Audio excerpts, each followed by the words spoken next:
L'édito politique sur Europe 1 avec Le Figaro. Bonjour Alexis Brézet. Bonjour Dimitri, bonjour à tous. Alexis, après le référendum sur le budget de François Bayrou, dont vous nous avez expliqué il y a 2 jours qu'il n'aurait pas lieu, voici qu'Emmanuel Macron devrait à son tour dégainer mercredi prochain ses propres propositions de référendum. Est-ce que vous pensez, Alexis, que celles-ci peuvent davantage aboutir ?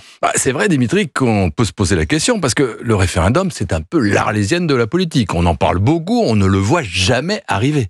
Emmanuel Macron, pour s'en tenir à lui, a déjà annoncé, on l'a oublié, plus d'une demi-douzaine de référendums depuis qu'il est président. Il en a parlé en juillet 2017 au Congrès de Versailles, début 2019, en pleine crise des Gilets jaunes, en 2020, lors de la Convention citoyenne sur le climat, pendant la campagne présidentielle de 2022, à l'été 2023, lors des rencontres de Saint-Denis, rappelez-vous, en 2024, à propos de la Nouvelle-Calédonie. Et évidemment, on n'a rien vu venir jusqu'ici.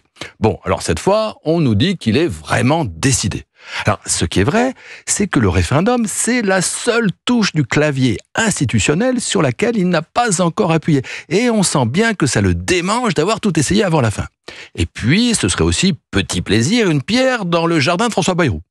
Donc, vu le passé, on a toutes les raisons d'être sceptique, mais tout est possible, y compris qu'il fasse ce qu'il a dit. Et sur le fond, Alexis, vous pensez que ce serait utile de donner la parole aux Français ? Mais évidemment, Dimitri, mais qui pourrait en douter ? La dernière fois qu'un président de la République l'a fait, c'était Jacques Chirac en mai 2005. Il y a exactement 20 ans, sur le traité établissant la Constitution européenne. Contre la quasi-totalité des responsables politiques et des médias, les Français, à l'époque, à l'issue d'une campagne passionnée, ont imposé leur non. Et qu'ont fait les responsables politiques de ce non ? Ils se sont assis dessus. Et par la suite, douchés par le résultat, ils n'ont plus jamais demandé l'avis des Français sur rien. Et on s'étonne après ça qu'un fossé se soit creusé entre les citoyens et leurs élus. On s'interroge gravement sur les causes de ce rejet de la politique. Mais la vérité, c'est que depuis 2005-2008, la France reste sous le coup d'un traumatisme démocratique. Et oui, il serait urgent pour le réduire de rendre la parole au peuple. Mais pour cela, il faudrait organiser un vrai référendum et je ne suis pas sûr qu'on prenne ce chemin. Pourquoi dites-vous cela, Alexis ? Est-ce que vous avez vu les questions qui seraient envisagées par Emmanuel Macron ? Oui, parce qu'il s'agit de poser plusieurs questions à la fois, histoire d'être bien sûr qu'on ne pourra en tirer aucun enseignement politique. Alors, je vous rassure d'emblée, il ne s'agit pas de proposer aux Français une révision de la Constitution pour revoir la politique d'immigration, l'asile, les avantages sociaux des clandestins. Il ne s'agit pas non plus d'avoir leur avis sur la politique pénale, le droit de grève des cheminots, ni sur la dette ou les déficits, comme le propose François Bayrou. Non, surtout ce sujet, tout va bien, on n'a pas besoin d'eux. Non, Emmanuel Macron voudrait consulter les citoyens, tenez-vous bien, sur la clarification des compétences territoriales. La clarification des compétences territoriales. Sans doute parce que chacun sait que c'est un terrible sujet d'angoisse qui tenaille le pays.